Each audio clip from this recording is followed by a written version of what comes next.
It's Ynathemoodreader, and today we're going to talk about the 6 audiobooks I have listened to in September.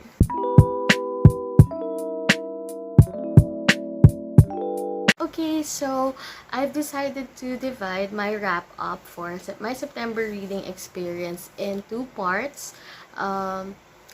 This first part would be about the audiobooks I listened to on Scribd. Here are some Scribd recommendations for you for romance titles. And the second part would be the audiobooks I have read for this month and also all my reading statistics. So anyway, if you have been watching my videos and reading my blogs or following my Bookstagram for a while, you probably know that I am an advocate of using Scribd. I really love the platform. I think it gives me the most bang for my buck in terms of the accessibility to audiobooks. This video, by the way, is of course not sponsored by Scribd, but I do have a Scribd affiliate link wherein if you click on that link, you get 2 months free access, and in return, I get 1 month for free at no cost to you. So that's a great help for both of us, I guess, to get some free months of reading. And if you want to try out Scribd, you can check out the link on the description box. It wasn't like my plan to read romance books fully for September, but somehow it landed that way. If you have probably watched my September TBR video, you know that I picked the titles from a TBR jar, and it just so happened that the books it suggested to me were romances.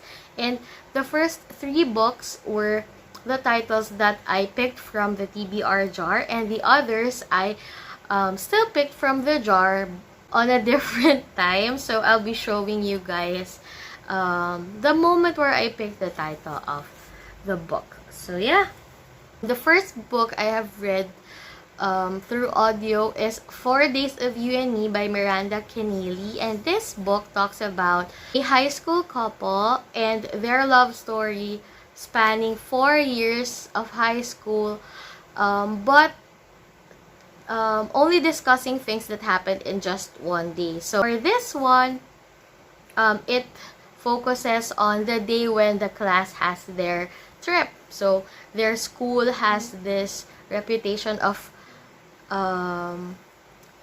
offering great school trips, and it spans a relationship that's pretty, for me, it was just,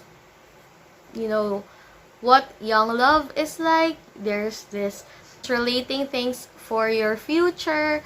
There's discussions of course, your familial responsibilities, your goals, your dreams, which college should you be going to, and should you be in a relationship at a point in life where you're at a crossroads on what the future will hold for you. So I really like the story.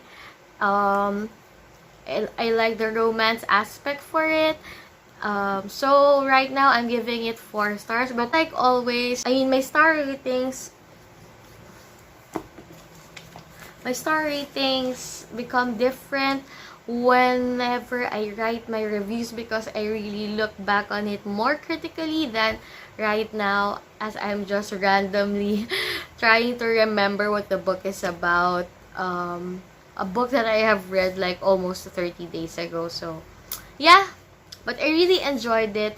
The narrators were good. The audiobook was entertaining, and yeah. The second audiobook I have read in September is He Said, She Said by Kwame Alexander. This is a story by a POC author about POC teens discovering love at their very young age. And this one, just like the title, shows the different worlds of our 2 main characters. This book, I have to admit, is a little bit cliche.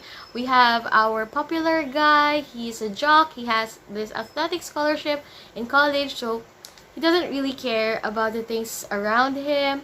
And then we have our main heroine or our lead female character who is, studying hard to go to an Ivy League school. She is very passionate about social justice, about activism, school reform, and all serious issues that you need to address. So basically, this book talks about that cliche that, falling in love can change you for the better, because as our male lead is trying to impress this girl, as you can see, I always have trouble remembering names, so I just call them as their characters. I'm sorry.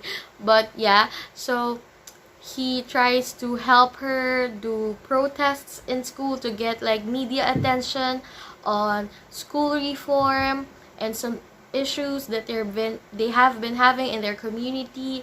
And along the way, of course, they fall in love with each other. And, the girl, as cliche as it sounds, makes the guy become a better person. And I love how this book discusses very important issues about education, about race,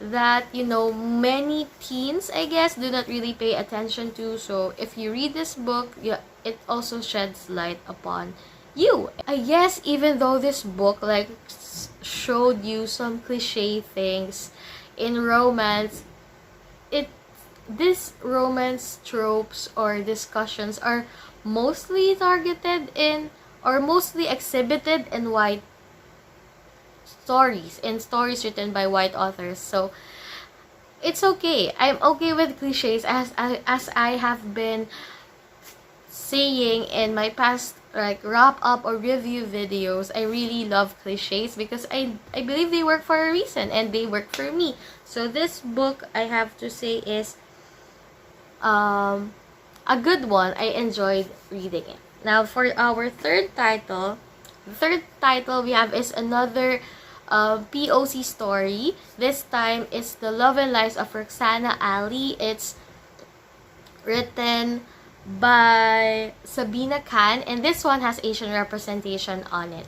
So I think this is the first time I've encountered a story with a Bengali lead. Like she is from Bangladesh, her family is from Bangladesh, and in this book, our lead character Roksana, which I remember because of the title, is this straight A student, and this book discusses familial responsibilities and the pressures of basically being Asian. Like it's surprising to me to know that like many countries in Asia share the same values on education, on marriage, and like pressures of I guess trying to satisfy the expectations of your family. So in this book, it shows the Bengali tradition of having arranged marriages. Still, even at this time, you are expected to marry somebody who's also a practicing Muslim, who's also Bengali, even if they are already migrated to the US, even though Roksana in particular, I think, is already a citizen or a first generation like Bengali American. And we have this sort of community in the States wherein the adults do this matchmaking things. And first off, that's a little outdated, and despite it being a very important tradition in their culture, and in Roksana's eyes, she doesn't want to marry someone based on what her parents would like. And in one point, for her parents, they actually would like her to date Bengali men, so that the marriage technically won't be arranged because they will fall in love with each other. But the problem is that Roksana is not straight. She is attracted to women. And at this story, not only is she attracted to a girl, she is attracted to a white American girl.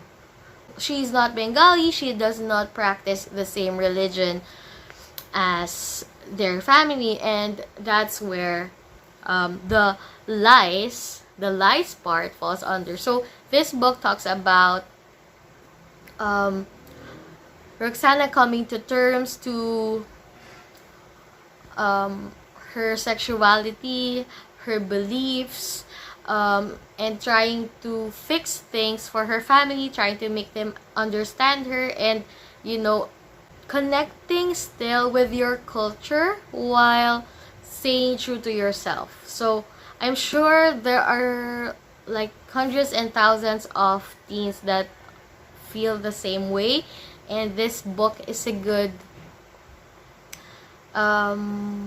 story that educates us on some realities that you might not be aware of, especially with our cultural differences.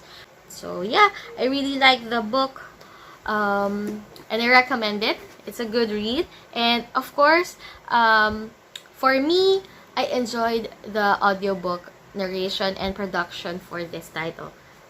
So, though originally I planned on reading just three books, I still have had like a few weeks of September, so I picked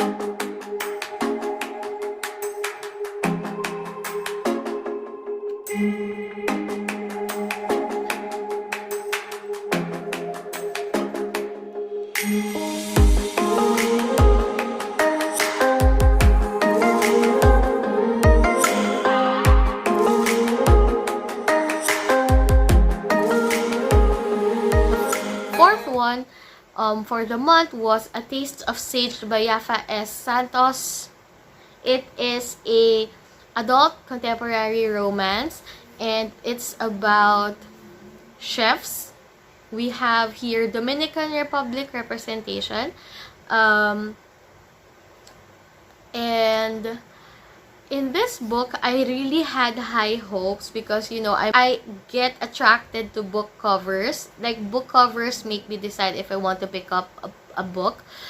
And for this one, I really love the animated cover, which has been like on the rage anyway in the publishing industry. And A Taste of Sage, I had high expectations for it because reading the blurb, it's about two chefs, and I really love food.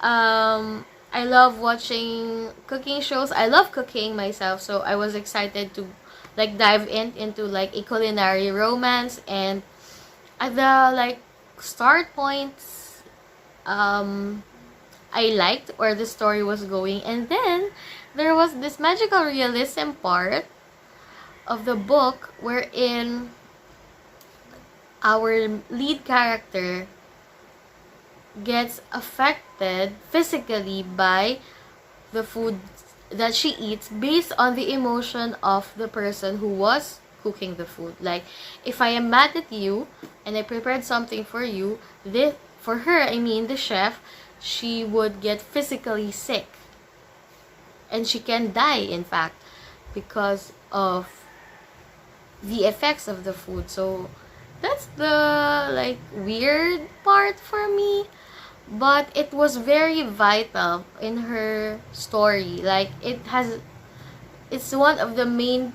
it's one of the focal points of the plot flow of this book. I have to admit, I still did like how it went, but again, I wasn't like really expecting this magical realism thing in the story. But yeah, I think this factor became like a major down point for many people who have read this book. For me, I guess it did had an effect because, but I guess they're trying to tell a story in a different way. So again, it's plus point for the author for taking the risk. I did enjoy a lot of parts of the book, especially with the cooking, all the recipes, and like being brave and establishing this dream of opening up your own restaurant. And yeah, I guess this book, again, it's not really like a fail. I still liked it, so I'm on the middle about this one. I still gave it 3 stars.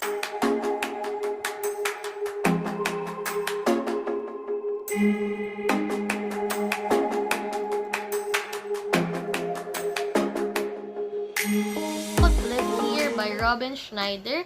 This one is like, I think, a fairly recent release, and that's what I like about Scribd. It gives you access to recent titles. So in this book, in You Don't Live Here, there was an earthquake that hit LA, California, I think, and this caused our lead character to lose her mom in the accident, so she has to live with her grandparents and explore a new life, while of course dealing with her grief from losing her mom.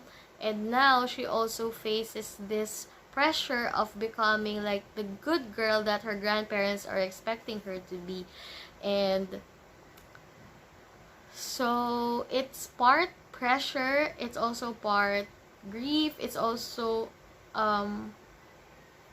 trying to decide where your future will take you. And one of the core themes discussed in this book is our lead coming into terms with her bisexuality. And in this book, she was really confused in a way, because she had this guy she was really attracted to, and this girl that she was kind of admiring. And it took her some time to realize that this admiration is actually something else. So this book gives you something to ponder upon on how bisexuality works. And of course, it's different for every situation. It's different for every person. But any representation can educate you on what a person might be going through in real life. So there's that. Another point in this book, there's this sexual harassment concern. So there's a trigger warning for you guys. In this book, a character took photos of their partner while doing something without asking for their consent, and still not deleting the videos or the photos even after the girl was demanding them to stop. So it's really a strong dark part of the book. So it has to be there has to be a trigger warning for that.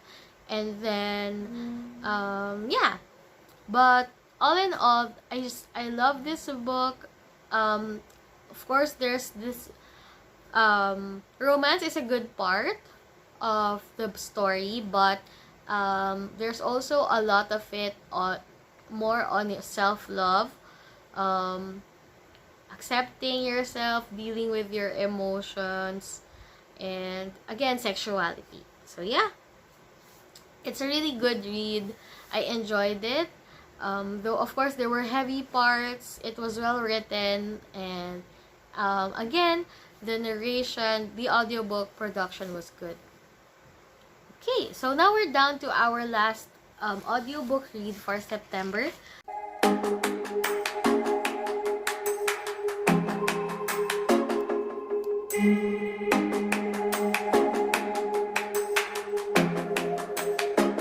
The last audiobook I listened to was Belle by Beverly Jenkins. I think this book was published earlier with a different title. I'm not sure. But at this point in time, I really had like a smaller access to Scribd because I have already consumed 5 titles. And this was still available for me to read. So because I was also planning on reading this book, last historical romance readathon, I took the chance now to try out a title that was written by Beverly Jenkins. So again, this is a historical romance, It's written by a POC author, and it talks about the time when black people were slaves in America, and at the time where people are starting to fight against slavery. Of course, the black people who were free were fighting for their fellow men, and there are also some white allies that were helping them with it. So Belle was a slave that was fighting for freedom with her father. They got separated, and then there's this family that I think the lead character's name was Daniel, who discovered her, and they helped her establish her life now that she is a free woman. And so I really like the story of this book. It has major parts wherein you will be educated on history, and for me, who has really like almost no idea at all about how it went at that time, it wasn't something that we had studied in school. So I really loved the education that I received from this book, not only for race but also for women and women's rights. This book also told a really good love story. It was slow burn, there was this push and pull, but it's perfect. I really loved it, and I also loved the found family concept of Daniel's family helping Belle get back on her feet, and also helping her find her father again. It's like surprising how heartwarming it feels like when you see some people learn the value of kindness. It's simple kindness, it's simple caring for somebody else, but it doesn't happen that often. It's not common anymore. Like, human nature usually is about fighting for yourself, preparing for yourself, and seeing that there were people like Daniel's family in history that fought for, took care for slaves who have escaped is something that was very heartwarming for me. And again, this historical romance read wasn't your usual like trope for historical romance, but I'm really glad that I picked this up because it opened my mind to things that I didn't know happened. And again, I'm all up for historical romance recommendations like this one. If you have some titles in mind, please do comment them down below. But for me personally, I want to pick up other Beverly Jenkins titles. I saw a few more available on Scribd. So, yeah. That's it for September. I listened to 6 audiobooks on Scribd. I think that's a good number compared to how much a Scribd subscription costs. So, I'm not sure if, again, it's $1.99 or $2.99 for me. I'll just post it here somewhere on the screen. And again, I hope you try it out because for me personally, I loved its functionality. I can survive with continuously changing its its roster of titles. I'm okay with that. There's millions of books I haven't read yet, so, and I'm open to all genres, so I have no problems with it. I hope you do too. Some of my friends say that there are better audiobook reading apps out there, but right now, for a year now, I think my loyalty stays true to Scribd. So I hope you get to listen to these audiobooks, or if you want, of course, you can also grab copies of these books and read them. I just loved all of these books. I liked all of these books. They were entertaining and they were fun. They made my September a good reading month. So, yeah. We'll talk about all the other books I have read in October on the next video, so watch out for that. If you have thoughts on these titles, or if you have romance suggestions on that like are good to listen to on audio, please comment them down below. Let's talk on my socials. And watch out for the book reviews on my blog, ynathemoodreader.com. Again, see you on the next video. Bye!